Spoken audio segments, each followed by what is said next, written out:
यूं तो अब तलबा के लिए थीसिस लिखना कोई मुश्किल काम नहीं रहा जब से गूगल सर्च इंजन या दूसरे सर्च इंजन आए हैं।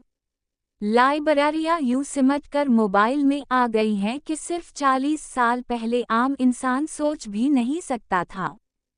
इंटरनेट ने मालूमात इकट्ठी करना आसान कर दिया ये, मगर हासिल करदा मालूमात से थीसिस मुरत्तब नहीं हो सकता।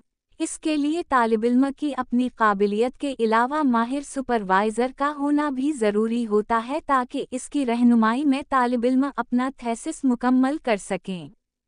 मगर आर्टिफिशियल इंटेलिजेंस के आने से नाकाबिल यकीन मोजिज़े और मरके होने लगे हैं।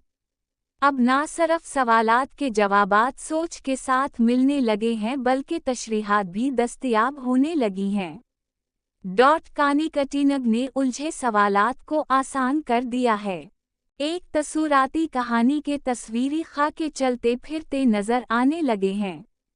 यही नहीं बल्कि एक तस्वीर को एनिमेशन के जरिए गुनगुनाते दिखाना भी आसान हो गया है। आपका फौतशुदा दोस्त अब आपके सामने गीत गुनगुना सकता है। आप सवाल करते ये वो जवाब दे सकता है। आप अपने दोस्त की आदत और सिकनात को आर्टिफिशियल इंटेलिजेंस के जरिए बिल्कुल यूं उजागर कर सकते हैं जैसे वो आपके सामने बातचीत कर रहा हो।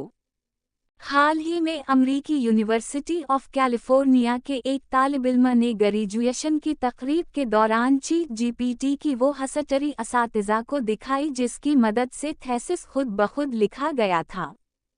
चुनाचा ये सवाल पैदा हुआ कि फिर तालिबिल्म ने किया काविश की।